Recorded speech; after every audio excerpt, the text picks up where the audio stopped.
नमस्कार, मी स्नेहल चौधरी. आपण पाहत आहात LS मराठी. पाहूयात काही महत्त्वाच्या घडामोडी. भडगाव तालुक्यातील नालबंदी गावात मुसळधार पावसामुळे अचानक पूर आला. शाळेत पाणी शिरल्यामुळे शिक्षक शाळेच्या गच्चीत अडकले. शिक्षकांची सुटका झाली असून सुदैवाने कोणतीही जीवितहानी झाली नाही. नांदगाव येवला रस्त्यावरील बेलदारवाडी घाटाजवळ लक्झरी बस आणि अल्टो कारचा अपघात. अल्टो कारमधील पती पत्नी गंभीर जखमी. मध्यरात्रीपासून सुरू असलेल्या मुसळधार पावसामुळे मोसम नदीला आला पूर. नदीवरील पूल पाण्याखाली गेला असून मांगीतुंगी, माळीवाडे, शेवरे, देवठाण, जैतापूरसह आदी गावांचा संपर्क तुटला. कोल्हापूरच्या राधानगरी धरणात द्वार क्रमांक 6 आणि 3 उघडल्यानं एकूण 4256 क्युसेक इतका विसर्ग नदीपात्रात सुरू आहे. नदीकाठच्या लोकांनी दक्षता घ्यावी असा प्रशासनाचा इशारा.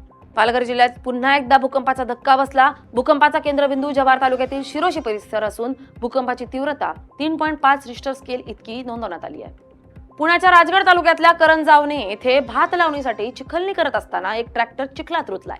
हा ट्रॅक्टरला बाहेर काढण्यासाठी एकूण 12 ट्रॅक्टर लागले.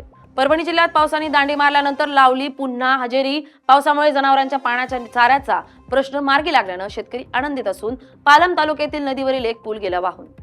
मुसळधार पावसामुळे गडचिरोलीत पूर आलाय. पुरामुळे अनेक दुर्गम गावांचा संपर्क तुटला असून पुरात अडकलेल्यांना हेलिकॉप्टरनं मिळालं जीवनदान.